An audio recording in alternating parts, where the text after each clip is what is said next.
नमस्कार माझ्या विद्यार्थी मित्रांनो.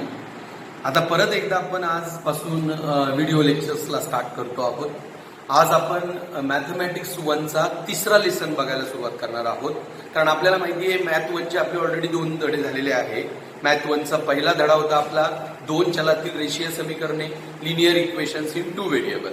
मॅथ 1चा आपला दुसरा धडा होता, त्याचं नाव होतं क्वाड्रॅटिक इक्वेशन, वर्ग समीकरणे. आणि आता आपण मॅथ 1चा तिसरा धडा आजपासून सुरू करणार आहोत.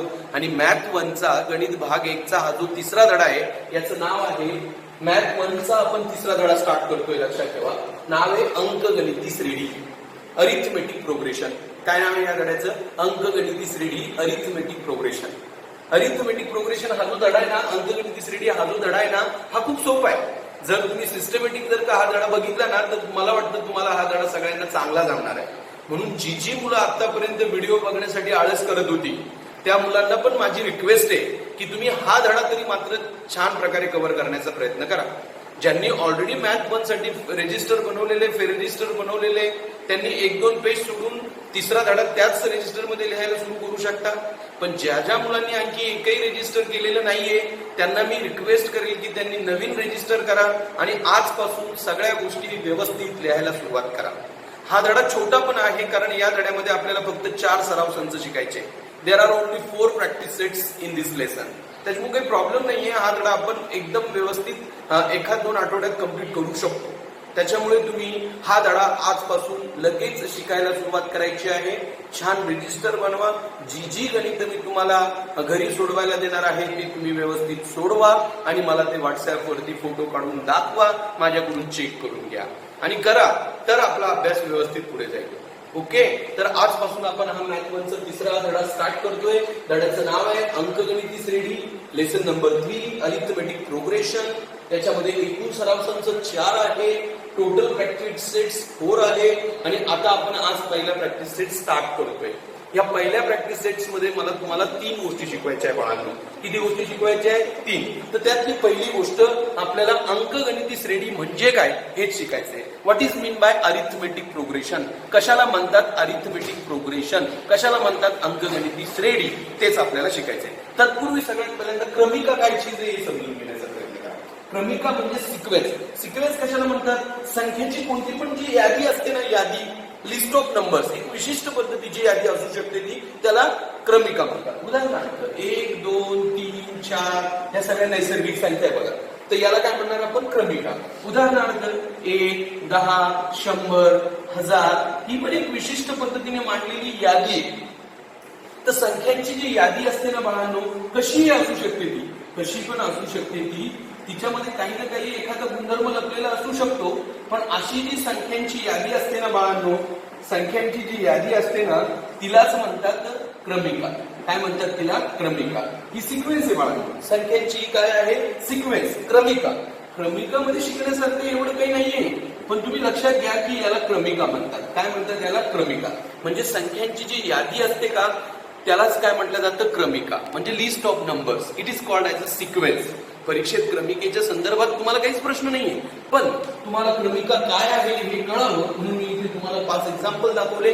कशी पण एक जी संख्यांची यादी असते, लिस्ट ऑफ नंबर असते, त्यालाच म्हटलं जातं क्रमिका.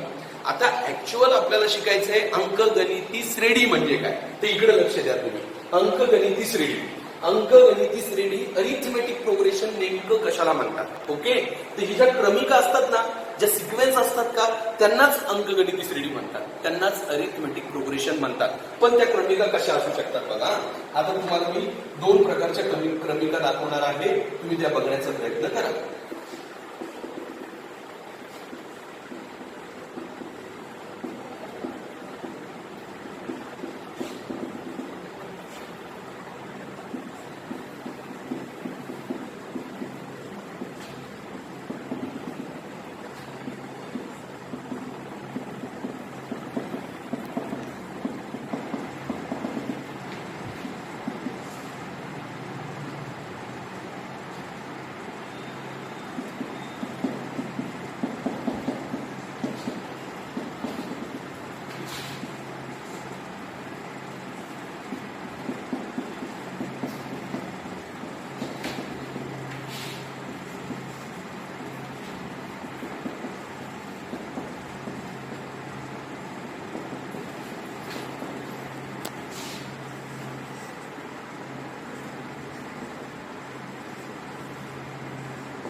लक्ष द्या.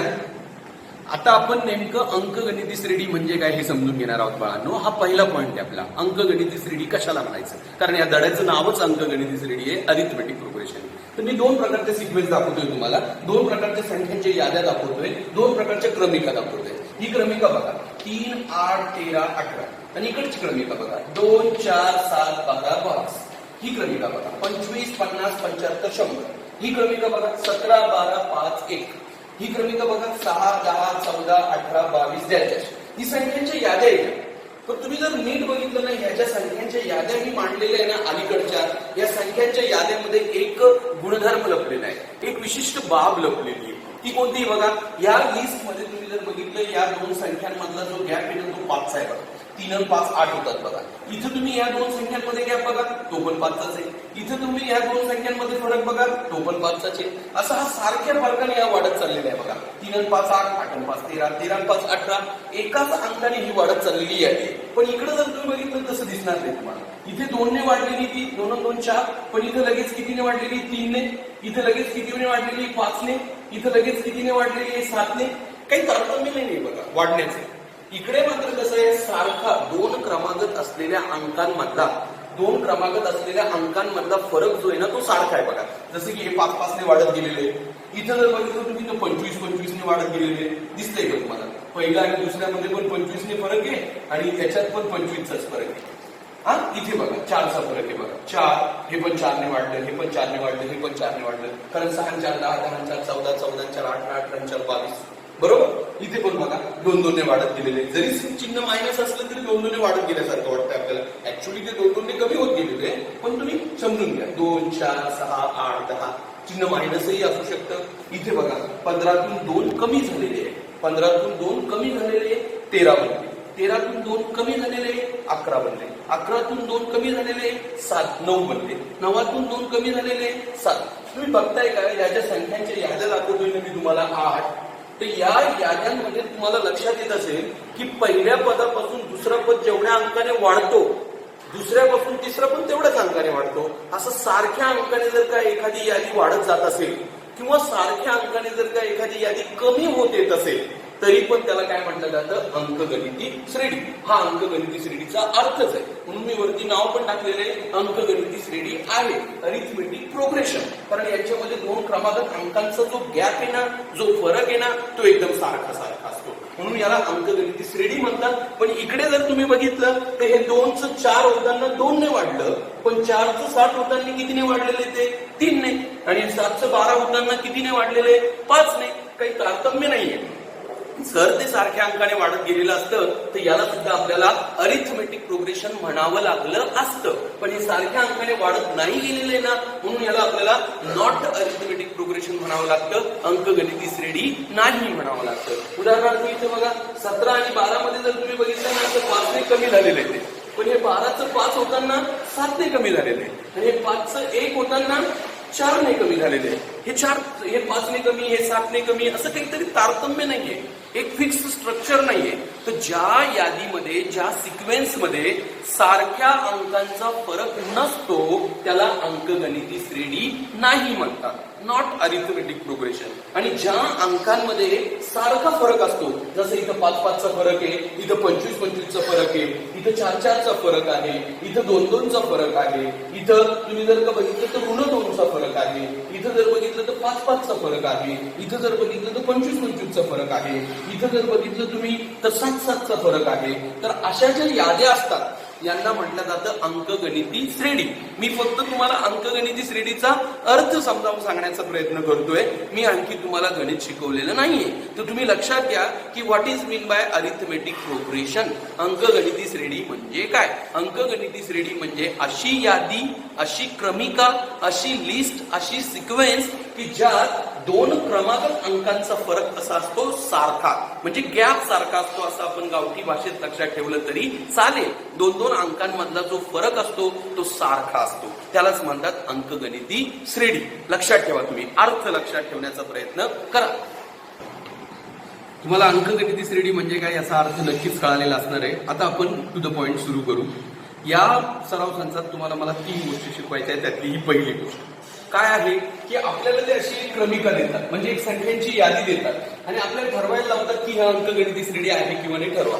श्रेणी शब्द आहे बरं का. बऱ्याच जणांना असं वाटतं की तो श्रेणी शब्द असायला पाहिजे, पण श्रेणी नाहीये, तो शब्द श्रेणी आहे. लक्षात घ्या.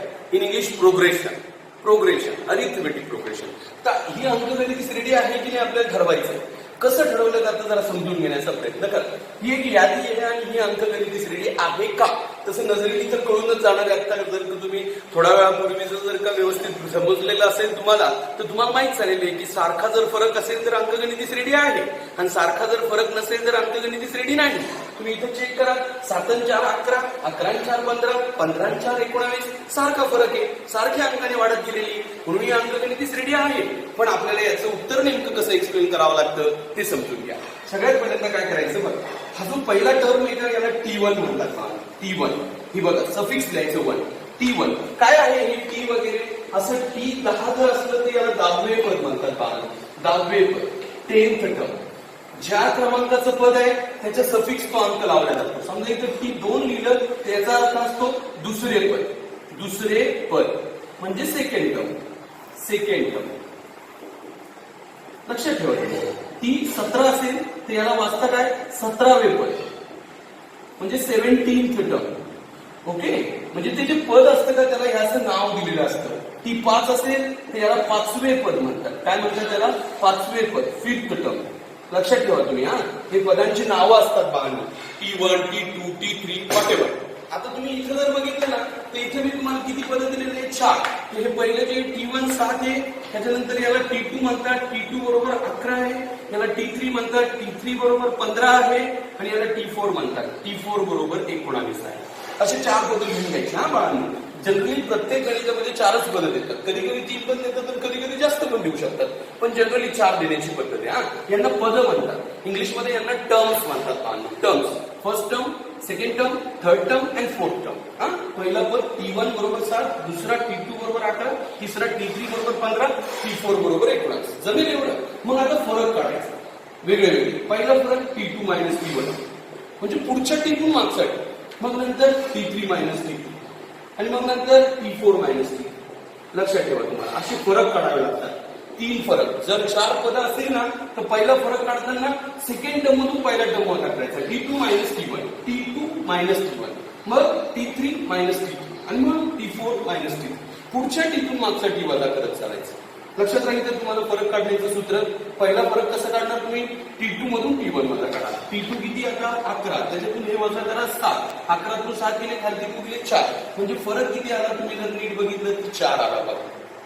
लक्षात राहील तुम्हाला कसा काढायचा आहे फरक. पहिला फरक काढताना ह्या T2 मधून T1 वजा करा. T2 किती तुमचा 11 वजा 7 केलं तर उत्तर किती येतं 4. आता T3 किती तुमचा 15, त्याच्यातून हा 11 वजा करा, उत्तर किती येतं 4.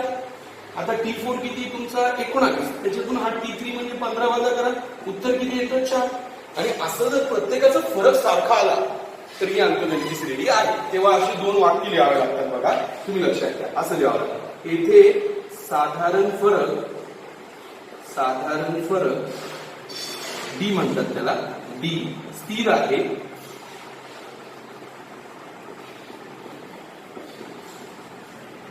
आहे. आणि तो कोणता आहे साधारण फरक, D बरोबर 4. साधारण फरक स्थिर आहे म्हणजे तो कोणता आहे 4 आणि म्हणून ही अंकगणिती श्रेणी आहे.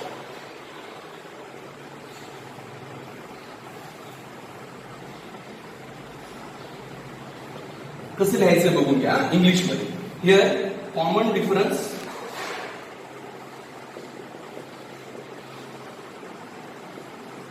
D इज कॉन्स्टंट आणि काय येतो कॉमन डिफरन्स तुमचा 4, म्हणून therefore this is an A. लागलंच तर हा जो D बरोबर 4 तो तुम्ही सगळ्यात शेवटी लिहिलं तरी चालेल. D is equal to 4. लक्षात घ्या एवढे स्टेप लिहायचे आहे तुम्हाला. परत बघा तुम्ही एकदम व्यवस्थित समजून घ्या. हे बघा याला पहिल्या पदाला T1 नाव द्यायचं, दुसऱ्या पदाला T2, तिसऱ्या पदाला T3, चौथ्या पदाला T4. मग असे फरक काढायचे. यांना फरक म्हणतात. कसा फरक काढायचा, पहिल्यांदा T2 टू T1 वजा करायचं. नेहमी फरक काढताना पुढच्या पदातून मागचं पद वजा करा. T2 T1, T3 T2, T4 T3, किमती भरा, वजाबाकी करा. वजाबाकी जर सगळ्यांची सारखी आली तर इथे हे वाक्य द्या, साधारण फरक स्थिर आहे. साधारण फरक स्थिर आहे, कॉमन डिफरन्स इज कॉन्स्टंट. जर सारखं नाही आलं तर सर म्हणायचं साधारण फरक स्थिर नाही. साधारण फरक स्थिर आला तर अंकगणिती श्रेणी आहे, साधारण फरक स्थिर नाही आला तर अंकगणिती श्रेणी नाही. If common difference D is constant therefore this is an AP. आणि जर कॉमन डिफरन्स नॉट कॉन्स्टंट असेल तर नॉट एपी. आणि डी बरोबर 4. एकदम सोपं आहे. परत एकदा बघा, तुम्ही व्यवस्थित समजून घेण्याचा प्रयत्न करा. हा पहिलाच प्रश्न आहे आपला की आपण ठरवतोय की अंकगणिती श्रेणी आहे किंवा नाही. एकदम इझी. सांगा आता मला T1 बरोबर किती सांगा 6, T2 बरोबर किती सांगा 10, T3 बरोबर किती सांगा 15, T4 बरोबर किती सांगा 22. येईल एवढं तुम्हाला. याला T1 म्हणायचं, याला T2 म्हणायचं, याला T3 आणि याला T4. आणि एक एक फरक काढायचा. पहिला फरक सांगा T2 मायनस T1, दुसरा फरक T3 मायनस T2, तिसरा फरक T4 मायनस T3, आणखी एखादा असला तर T5 मायनस T4. जेवढे पद असतील तेवढा फरक काढता येतो. 4 पद असेल तर T4 पर्यंत लिहावं लागतं. 5 पद असतील तर T5 मायनस T4, 6 पद असतील तर T6 मायनस T5. लक्षात ठेवा, हे सगळे फरक काढावे लागतात. हे फरक कसे काढायचे समजून येते का तुम्हाला? या पुढच्या टीतून मागचा टी वजा करायचा. ओके, आता किमती भरायच्या. सांगा T2 ची व्हॅल्यू 10, त्याच्यातून हा वजा करा, उत्तर येतं 4. आता परत किती आहे 15, त्याच्यातून हा 10 वजा करा, उत्तर येते 5. आता तो किती आहे 22, आता 15 वजा करा, उत्तर येते 7. आता जर तुम्ही चेक केलं तर सारखं आलं का सांगा मला? नाही आलं का सारखं? मग तुम्हाला इथं लिहावं लागेल की साधारण फरक स्थिर नाही. साधारण फरक स्थिर नाही, स्थिर नाही. Common difference is not constant. Common difference म्हणतात बाळांनो त्यांना. Common difference is not constant असं वाक्य लिहायचं. आणि जर कॉमन डिफरन्स कॉन्स्टंट नसेल ना तर तुम्हाला लिहावं लागेल म्हणून ही अंकगणिती श्रेणी नाही. ही अंकगणिती श्रेणी नाही. Therefore, this is not AP. This is not AP. एकदम सोपं आहे. इंग्लिश वाल्यांना एपी लिहायचे शॉर्टकट मध्ये. अरिथमेटिक प्रोग्रेशनला एपी म्हणतात. एकदम इझी बघा. हे साधारण फरक तुम्हाला काढावे लागतात. या फरकांचे सूत्र लक्षात ठेवा. पहिला फरक काढताना T2 मायनस T1, दुसरा काढताना T3 मायनस T2, पुढच्या T2 मागचा T वजा करायचा आहे. आणि सगळे फरक सारखे आले तर इथे लिहायचं साधारण फरक स्थिर आहे आणि म्हणून अंकगणिती श्रेणी आहे. जर सारखा नाही आला तर साधारण फरक स्थिर नाही. Common difference is not constant, therefore this is not. आणि जर साधारण फरकच स्थिर नसेल, अंकगणिती श्रेणीच नसेल तर तुम्ही शेवटचं जे डी बरोबर कितीतरी उत्तर लिहायचंय ना ते लिहू शकत नाही. कारण ती अंकगणिती श्रेणीच नाहीये म्हणून तिथं डी ची काहीच किंमत नाही. ओके, एकदम इझी बघा. मी आणखी तुम्हाला खूप सारे गणित एक्सप्लेन करून दाखवतो आणि त्याच्यानंतर तुम्हाला होमवर्क देतो. ओके, आपण सराव संच 3.1 साठी शिकतोय आणि त्यातला मी पहिलाच प्रकार तुम्हाला दाखवतोय की अंकगणिती श्रेणी आहे की नाही. अरिथमेटिक प्रोग्रेशन और not arithmetic progression, AP not AP. तर त्याचं मी तुम्हाला परत एकदा काही गणित दाखवण्याचा प्रयत्न करतो. हे बघा, गणिताचे मी थोडेफार प्रकार पण पाडतोय. तुम्ही बघा गणित कसे कसे असू शकतात. ओके, काही साधे गणित, काही थोडे क्रिटिकल तुम्हाला प्रॅक्टिस तर करावीच लागेल. ओके, तर हे बघा तुम्ही.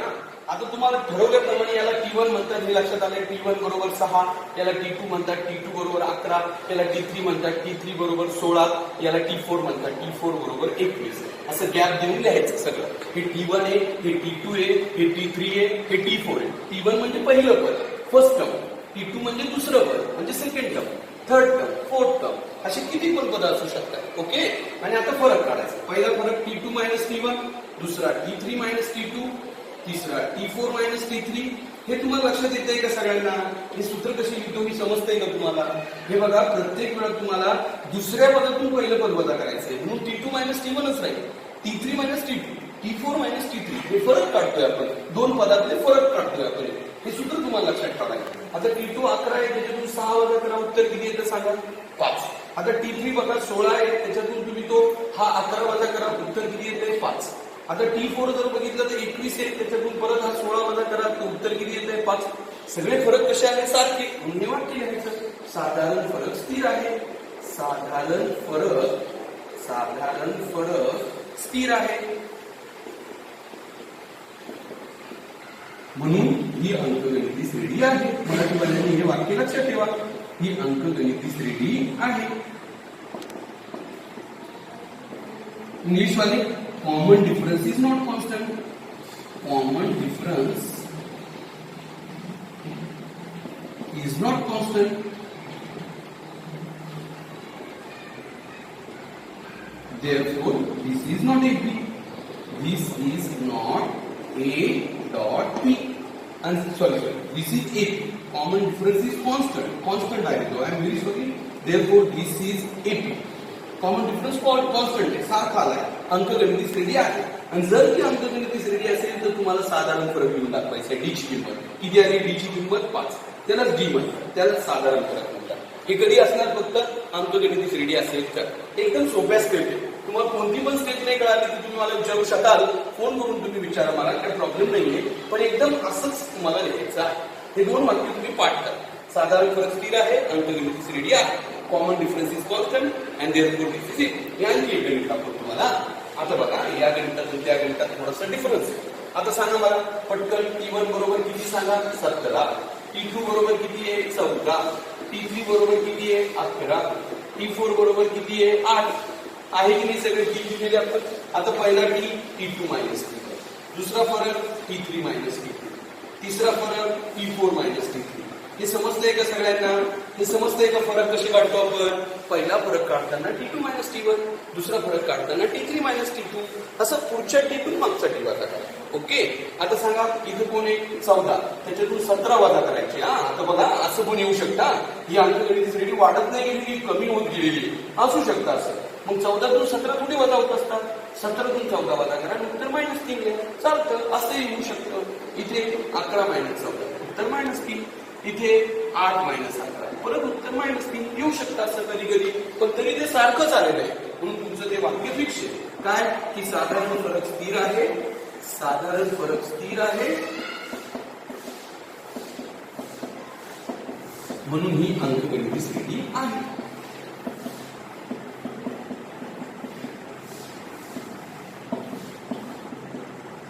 आणि म्हणून तुम्ही डी बरोबर घेऊ शकता -3. मी दाखवतोय तुम्हाला की प्रत्येक वेळा डी हा प्लसच येईल याची गॅरंटी नाही. प्रत्येक वेळा डी हा पॉझिटिव्ह येईल असं नाही, कधी कधी निगेटिव्ह पण येऊ शकतो, कारण अंकगणिती श्रेणी कमी होत गेलेली आहे. आणि कधी कधी तर दिलेल्या संख्या ह्या ऋण भाषेतल्या पण असू शकतात, ऋण पण असू शकतात, निगेटिव्ह पण असू शकतात, जसं असेल तसं. आता बघा, सांगा मला आता पहिला टी किती आहे? आता -10. दुसरा टी किती आहे? -13. तिसरा टी किती आहे? -16. मायनस मध्ये किमती दिलेल्या आहेत मी यावेळी. T4 किती आहे? -19. स्वच्छ किमती लिहून घ्या. याला T1 म्हणतात, याला T2, याला T3, याला T4. आता पहिला फरक T2 मायनस T1, दुसरा फरक T3 मायनस T2, तिसरा फरक T4 मायनस T2. पण आता इथे जरा किमती व्यवस्थित भरावं लागेल. मायनस आल्यावर मायनसचं गणित आलं तर मी तर तुम्हाला सांगेल किमती ब्रॅकेटमध्ये भरा तुम्ही, आणि 2 स्टेप करा. पहिली किंमत -10, दुसरी किंमत T2 पहिल्यांदा भरायचं आहे तुम्हाला. T2 किती आहे? -13. मग मध्ये मायनस, आणि परत हे -10 आहे, म्हणून असं मायनस करा. त्याला लक्षात राहील तुमच्या. हे बघा बरं, थोडंसं वेगळं आहे, कारण T2 किती? तुमचं -13. हे सूत्राचं मायनस, आणि ह्याला परत मायनस असल्यामुळे असं ब्रॅकेट द्यायचा. मग हे -13 ठेवायचं, आणि या दोन्ही मायनसला प्लस क्लेम करायचं. आणि मग 13तून 10 गेले खाली, उरले 3, आणि मोठ्या संख्येचं चिन्ह. एवढी स्टेप करावी लागेल तुम्हाला, कारण मायनसचे गणित आहे. म्हणून 2 किमती ज्यावेळेस मायनस असतात त्यावेळेस ही पहिली किंमत पण मायनस येते, दुसरी किंमत पण मायनस येते, आणि मध्ये मायनस येते. आणि ह्या दोन्ही मायनसचं साईन काय बनतं? प्लस. आणि म्हणून हे असं बनतं. हे जर तुम्हाला बघावं लागेल. पुढचा फरक बघा, हा पहिला फरक काढला आपण. दुसरा फरक काढताना T3 मायनस T2 करायचे. सांगा T3 ची किंमत किती आहे? -16. ब्रॅकेट नाही लावला तरी चालेल, याला पण लावा, आणि हे मायनस ब्रॅकेट. मग हे -16 जशाच तसे ह्याने दोन्ही मायनसचं प्लस करा, आणि मग 16तून 13 गेले 3, आणि मोठ्या संख्येचं चिन्ह. मायनस वाला गणित कसं करायचं जरा समजून घेण्याचा प्रयत्न करा. ते मी खाली खाली करतो. पहिला फरक असं खाली खाली उत्तर काढतो, त्याचं खाली खाली, म्हणजे सोपं झालं. आणि आता तिसरा फरक काढा. T4 मायनस T3 करताना T4 ची किंमत सांगा किती आहे? -19. मायनस T3 ची किंमत सांगा, तर -16. हे -19 जशाच तसे, आणि 2 मायनसचे काय बनतात? प्लस. आणि मग 19 मधून 16 गेले 3, -3. प्रत्येक वेळा फरक कसा आलेला आहे? सारखा. म्हणून ते खालच्या वाक्य लिहा तुम्ही. आता इथे अंकगणिती श्रेणी आहे, साधारण फरक स्थिर आहे, म्हणून अंकगणिती श्रेणी आहे. आणि अंकगणिती श्रेणी आल्याने फरक किती आलेला आहे? तुमचं D बरोबर -3. नाही कळत का तुम्हाला? जेव्हा मायनसचं गणित असलेलं तेव्हा तुम्ही असं करा बाळांनो, ब्रॅकेटमध्ये किमती घ्या, दोन्ही पण मायनस वाल्या, आणि मग हे 2 मायनसचं काय बनतं? प्लस, आणि मग त्याचं उत्तर निघतं. एवढं काही अवघड नाही. मायनस वाला आलं तरी तुम्ही काही टेन्शन घेऊ नका, जमेलच तुम्हाला. ओके, एक आणखी बघा तुम्ही मायनस वालाच हे पण. T1 बरोबर किती? -7. T2 बरोबर किती? -12. T3 बरोबर किती? -15. T4 बरोबर किती? -22. राईट ना. आता तुम्ही फरक काढा. पहिला फरक T2 - T1 असतो, लक्षात राहील ना सगळ्यांना. पहिला फरक असतो T2 - T1. First difference is T2 - T1. Second difference is T3 - T2. पुढच्या T2 मागचा T वजा करा. सांगा T2 किती तुमचा? T2 -12 -7. दोन्ही किमती ब्रॅकेट मध्ये घ्या. मग पहिला मायनस जशाच तसा आणि दुसऱ्या मायनसला प्लस करा आणि मग 12तून 7 गेले 5, मोठ्या संख्येचे चिन्ह. तसंच दुसरा फरक काढा. T3 - T2. T3 किती तुमचा बघून घ्या? -15. T2 किती तुमचा बघून घ्या? -12 मध्ये -12. मग हे -15 जशाच तसा आणि 2 मायनसचा प्लस करा. 15 मधून 12 गेले 3 मायनस. परत पुढचा ठीक आहे. T4 - T3. सांगा T4 किती तुमचा? T4 किती आहे? -22. मायनस T3 किती आहे? -15.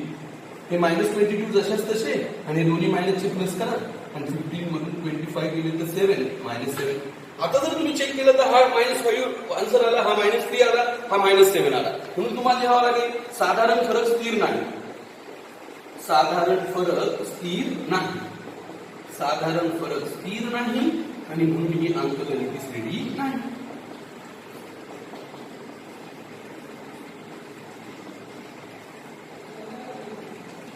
म्हणजे इंग्लिशमध्ये common difference is not constant,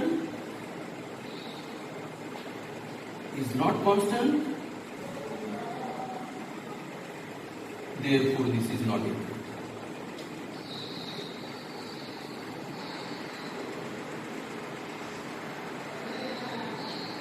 थोडक्यात काय, जेव्हा पण मायनसचं गणित येईल ना तेव्हा तुम्ही फरक काढताना असा उभा काढायचा.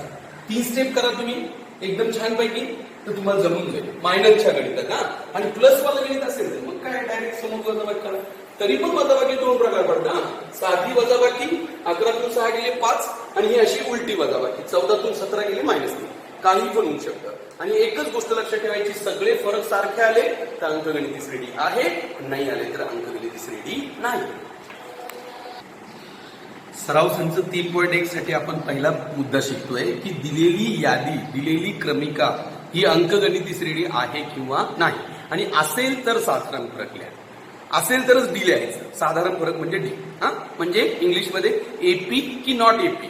आणि if AP then write common difference. Okay, एकदम सिंपल आहे. तर त्याचे मी 6 गणित तुम्हाला दाखवलेले आहे आणि आता मी सोडवायला तुम्हाला 9 गणित देतोय. त्यामध्ये बघा मी वेगळे प्रकार पडतो. 7, 8, 9 या गणितामध्ये यादी ही वाढत गेलेली दिसते तुम्हाला. 7, 10, 13, 16 वाढत गेलेली आहे. 8, 14, 20, 26 वाढत गेलेली आहे. 5, 8, 13, 23 वाढत गेली. इथं जर बघितलं तुम्ही 10, 11, 12, 3 या गणितामध्ये यादी कमी होत गेलेली. कमी 15, 13, 11, 9 कमी आणि वाढत जाण्यात फरक एवढाच आहे की जिथं यादी कमी होत जाते तिथे डीच्या किमती मायनस येतात आणि जिथे यादी वाढत जाते तिथे डीच्या किमती प्लस येतात. एवढंच फक्त. आणि सारखे आलं तर अंकगणित श्रेणी आहे आणि सारखं आलं तर नाही आलं तर अंकगणित श्रेणी नाही. आणि इथं जर बघितलं तुम्ही तर इथं मी मायनसच्या किमती दिल्या. मायनसच्या किमतीचा फरक काढताना मात्र काळजी करावी लागते. एक फरक परत बघून घ्या.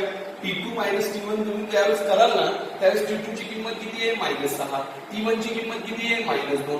दोन्ही किमती मायनस मध्ये लिहा, ब्रॅकेटमध्ये -12. मग हे -6 जशाच तसे राहील आणि दोन्ही मायनसचं काय बनेल? प्लस. आणि मग ह्या 6तून 2 जाईल 4 आणि मोठ्या संख्येत चिन्ह. एवढं तुम्हाला कुटाणा करावं लागेल मायनसच्या गणितात. आणि ते पण मी 3 गणित दिलेले. अशी होमवर्कला मी तुम्हाला 9 गणित दिलेले, ते तुम्ही करून दाखवा आणि माझ्याकडून चेक करून घ्या. जर तुम्हाला हे आले तर तुम्हाला पहिला मुद्दा कळाला असा अर्थ आहे. ओके, तुम्हाला कळाले असणार आहे की अंकगणिती श्रेणी म्हणजे काय आणि त्याच्यावर प्रश्न कसा असतो, what is mean by arithmetic progression, आणि त्याच्यावर प्रश्न कसे विचारले जातात. जेवढे पण गणित मी तुम्हाला होमवर्कला दिलेले तेवढे तुम्ही करा. ओके, तर आता आपल्याला प्रॅक्टिस सेट 3.1 साठी, सराव संच 3.1 साठी आपल्याला दुसरा मुद्दा बघायचा आहे. आता ते आपल्याला इथून पुढे काय करणार आहे, अंकगणिती श्रेणी देणार आहे आणि ह्या अंकगणिती श्रेणीचं तुम्हाला प्रथम पद आणि साधारण फरक लिहायला शिकायचंय. म्हणून मी हेडिंग टाकलेले आहे बघा, अंकगणिती श्रेणीचे प्रथम पद ज्याला ए म्हणतात आणि साधारण फरक ज्याला डी म्हणतात. म्हणजे first term A and common difference D आपल्याला लिहायला शिकायचंय. एकदम इझी बघा. म्हणून परीक्षेला प्रश्न असा विचारला जाईल की खालील अंकगणिती श्रेणीचे प्रथम पद ए लिहा व साधारण फरक डी लिहा. प्रथम पद ए लिहा आणि साधारण फरक डी लिहा. ही अंकगणिती श्रेणी आहे. तर प्रथम पद म्हणजे काय बघा, ए म्हणजे काय, हे पहिलं पद किती सांगा तुमचं 6, म्हणून ए बरोबर 6. लक्षात येते ए कसा काढायचा, लक्षात राहील तुम्हाला. या पहिल्याच पदाला ए म्हणतात म्हणून ए बरोबर 6. आणि आता साधारण फरक काढताना डी कसा काढायचा, ह्या सेकंड टर्म मधून फर्स्ट टर्म काय करायचा, वजा करायचा. मग सेकंड टर्म किती तुमचा 10 आणि फर्स्ट टर्म किती वजा होईल 6. 10 तून 6 गेले खाली किती उरले 4. याला साधारण फरक म्हणतात. कसं काढायचं लक्षात घ्या. परत काढलंच तर बघा, ए म्हणजे T1, ए म्हणजे फर्स्ट टर्म म्हणजे T1 किती तुमचं 6 म्हणून ए बरोबर 6. हे झालं तुमचं पहिलं उत्तर.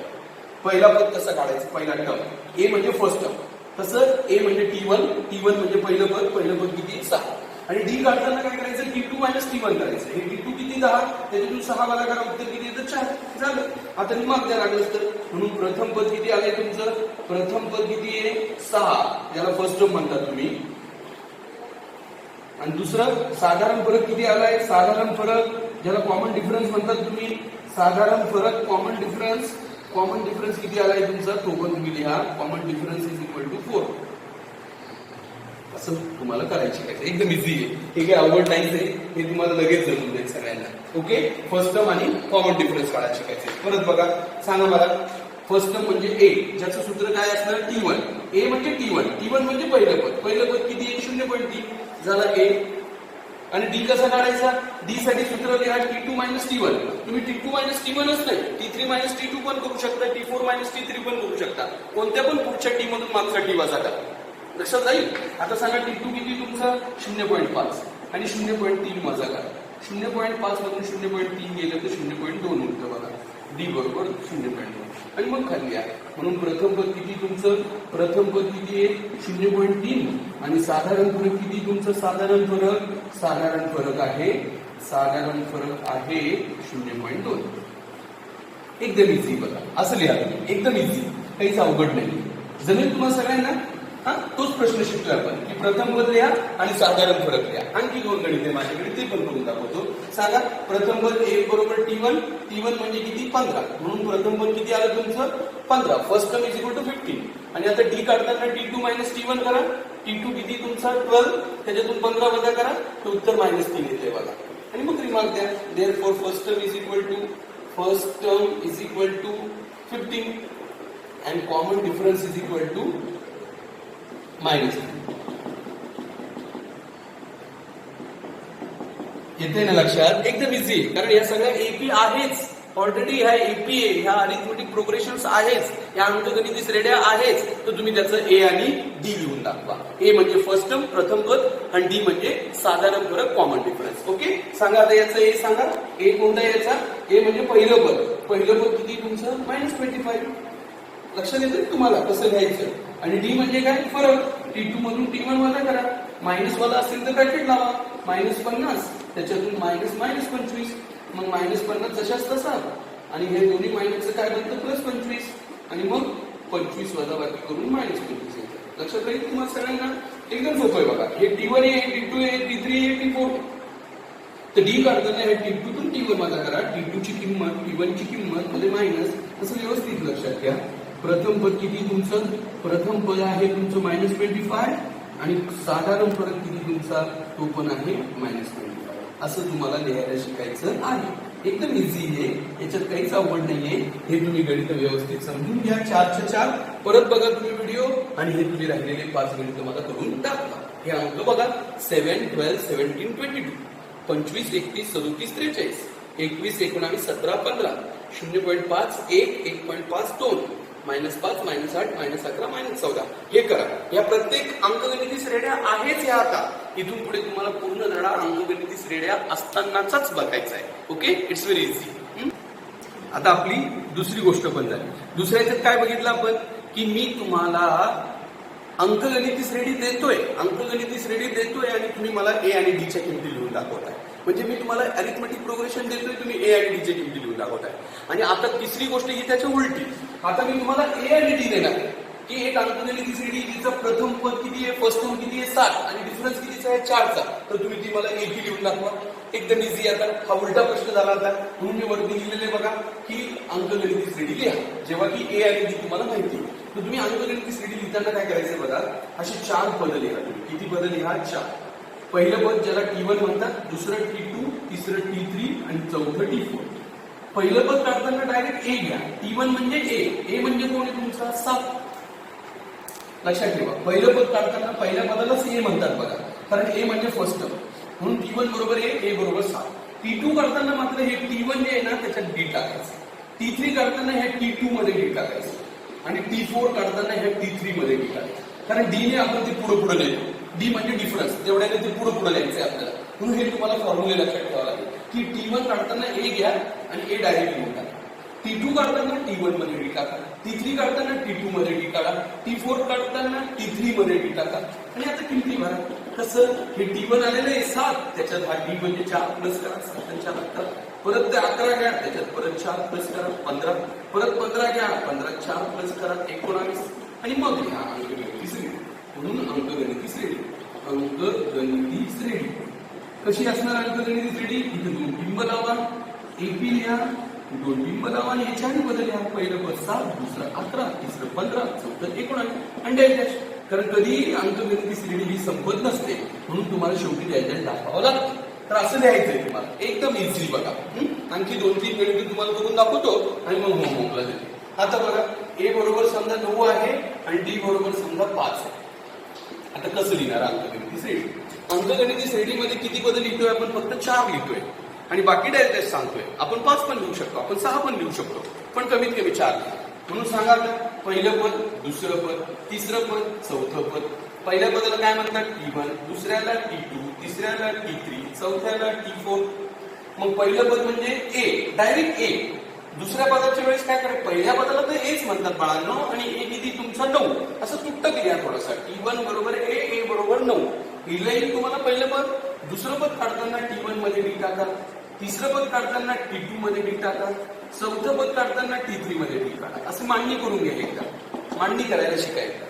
T2 च्या वेळेस T1 plus D, T3 T2 plus D, T4 T3 plus D. कारण आपण पुढचं पद काढतोय. आणि मग काय करायची आयडिया? हे पहिलं पद घेऊन टाकायचं आणि याच्यात हा मिक्स करायचा. प्लस 5 बरोबर किती? 14. परत हा 14 घ्यायचा आणि त्याच्यात तो 5च ऍड करायचा, म्हणजे किती? 19. परत 19 घ्यायचं आणि त्याच्यात हा डी ऍड करतोय ना, डी 5च आहे ना, म्हणून 5च ऍड करायचं प्रत्येक वेळा. आणि मग लिहायची अंकगणिती श्रेणी. अंकगणिती श्रेणी किती आली अंकगणिती श्रेणी? तर पहिलं पद आलेलं आहे तुमचं 9, दुसरं 14, तिसरं 19, चौथं 24. एकदम इझी. आणि शेवटी काय करायचं? डॅश. जमेल की नाही तुम्हाला? लक्षात येतंय का? पहिलं पद म्हणजे ए, दुसरं पद म्हणजे पहिल्या पदात डी टाका, तिसरं पद म्हणजे दुसऱ्यात डी टाका. समजून घ्या तुम्ही. आणि इथं आता कधी कधी डीची जी किंमत आहे ना बाळांनो, ती मायनस सुद्धा असू शकते. आता डी बघा, इथं मी -5 दिलाय का? तर आता काय फरक होतो बघा. का परत बघा अंकगणिती श्रेणी कशी लिहितो. पहिलं पद, दुसरं पद, तिसरं पद आणि चौथं पद. पहिल्या पदाला तुम्ही T1 म्हणतात, दुसऱ्याला T2 म्हणतात, तिसऱ्याला T3 म्हणतात, चौथ्याला T4 म्हणतात. मग पहिलं पद म्हणजे तुम्ही डायरेक्ट ए लिहिता. ए म्हणजे किती तुमच्याकडे? 13. आणि दुसऱ्या पदाच्या वेळेस पहिल्या पदात डी टाका, दुसऱ्या पदात डी टाका आणि तिसऱ्या पदात डी टाका. हे तुम्हाला स्ट्रक्चर जरी समजलं का, रचना समजली तर तुम्हाला कसं मांडतोय मी. पहिलं, दुसरं, तिसरं, चौथं. पहिलं पद म्हणजे ए, एलाच पहिलं पद म्हणतात. फर्स्ट टर्म इज ए किती तुमचा? 13. आता दुसरं काढताना पहिल्या पदात डी टाका, मग डी टाका, मग डी टाका. ओके. पण आता पहिलं पद घ्या आणि हा डी मायनस असल्यामुळे मायनस करा. सर इथं तो प्लस दिले तरी मायनस करायचं, कारण त्याची किंमत मायनस. एवढंच फरक आहे फक्त. मायनस असलं की मायनस लावायचं. 13तून 5 गेले, खाली तुरले 8. परत 8तून 5 काढा 3, परत 3तून 5 काढा 5 काढणार म्हणजे -2 येणार. असं एकदम सोपं आहे बघा. अंकगणिती श्रेणी लिहायला शिकताय तुम्ही. कशावरून? ए आणि डी वरून. मग अंकगणिती श्रेणी कोणती आली तुमच्या? तर यावेळी पहिलं पद आलं 13, दुसरं 8, तिसरं 3 आणि मग -2. कळालं असेल तुम्हाला. डी मायनस असेल तर काय होतं? सर आणखी एखादं दाखवा बरं डी मायनस असतानाच. बघा बघा, डी मायनस वाला दाखवतोय तुम्हाला आणखी. ए बरोबर 7 समजा आणि डी बरोबर -4. ओके. तर तुम्ही बघा मायनस असल्यावरती कसं घडतं नेमकं सांगा. आता अंकगणिती श्रेणी लिहिताना आपण किती पद लिहितोय? आपण 4. सांगा पहिलं पद म्हणजे काय? T1, दुसरं T2, तिसरं T3, चौथं T4. पहिल्या पदालाच काय म्हणतो आपण? फर्स्ट टर्मलाच काय म्हणतो आपण? ए. आणि ए किती तुमचा? 7. थोडा दूर लिहायचा. आणि दुसरं पद पहिल्या पदात डी टाका, दुसऱ्या पदात डी टाका, तिसऱ्या पदात डी टाका, डी प्लस करतोय बरं का आपण, पण इथे डी मायनस आहे ना, म्हणून तो मायनस होत जाणार आहे. कसा मायनस होतो तो? हे पहिलं उत्तर घ्या, त्याच्यातून हा मायनस करा. 7तून 4 गेले 3. आता हे दुसरं उत्तर घ्या, त्याच्यातून हा 4च मायनस करा, उत्तर येतं -1. परत हे तिसरं उत्तर घ्या, -1, त्याच्यातून हा -4 करा. पण आता दोन्ही मायनस आल्यावरती काय होत जातं? प्लस होत जातं. हे लक्षात ठेवा. -1, -4, -5 येतं बघा अंकगणिती स्पीड. ओके, एकदम इझी बघा. तुम्ही चांगली प्रॅक्टिस करा. मी तुम्हाला भरपूर गणित होमवर्क साठी देणार आहे. आता तुम्ही काय करताय ते समजून घ्या. तुम्ही ए आणि डी च्या किमतीवरून अंकगणिती श्रेणी लिहिताय. ए आणि डी च्या किमतीवरून तुम्ही अंकगणिती श्रेणी लिहिताय. तुम्ही बघा होमवर्क साठी मी तुम्हाला पुढचे गणित देतो. 5वं गणित ज्याच्यात ए बरोबर 6, डी बरोबर 5. 6वं गणित ज्यात ए बरोबर 7, डी बरोबर 3. 7वं गणित ज्यात ए बरोबर 5 आणि डी बरोबर पण 5. 8वं गणित ज्यात ए बरोबर 13, डी बरोबर -2. 9वं गणित ज्यात ए बरोबर 5 आणि डी बरोबर -4. आणि 10वं गणित ज्यात ए बरोबर -3 आणि डी बरोबर -2. सॉरी -5. हे गणित तुमच्यासाठी चॅलेंजिंग असेल, कारण हे मी तुम्हाला दाखवलेलं नाहीये तरी बनवलेलं आहे. तर तुम्ही काय करताय नेमकं लक्षात घ्या. ए आणि डी च्या किमती मी तुम्हाला देतोय, ए आणि डी च्या किमती तुम्हाला देतोय आणि तुम्ही अंकगणिती श्रेणी लिहिताय. तर अशा पद्धतीने जर तुम्ही आज शिकलेल्या तिन्ही गोष्टी व्यवस्थित आत्मसात केल्या तर तुम्हाला पहिला सराव संच नक्की कळेल. तर ह्या 3 गोष्टी कोणत्या कोणत्या? नंबर 1, मी तुम्हाला यादी देणार, तुम्ही सांगा अंकगणिती श्रेणी आहे किंवा नाही, एपी और नॉट एपी. नंबर 2, मी तुम्हाला अंकगणिती श्रेणी देणार आणि तुम्ही मला ए आणि डी लिहून दाखवा. आणि नंबर 3, मी तुम्हाला ए आणि डी देणार, तुम्ही मला अंकगणित श्रेणी लिहून दाखवा. हे काय आहे यासाठी व्हिडिओ परत परत बघा. पण आजचा सराव संच आजच कंप्लीट करण्याचा प्रयत्न करा. आपण काय करतोय आता, मी एखाद्या वेळेस 1 दिवसाआड व्हिडिओ टाकणार आहे तुम्हाला, जेणेकरून तुम्हाला एक मोठा 1 घंट्याचा व्हिडिओ बघण्यासाठी व्यवस्थित वेळ मिळावा आणि तुमचा अभ्यास सातत्याने चालू राहावा. म्हणून एखाद्या वेळेस आपण 1 दिवसाआड व्हिडिओ टाकू. कधी कधी व्हिडिओ जर का छोटे असतील तर मग लगातार टाकू. ओके, पण आजच अभ्यास करायला सुरुवात करा. ओके.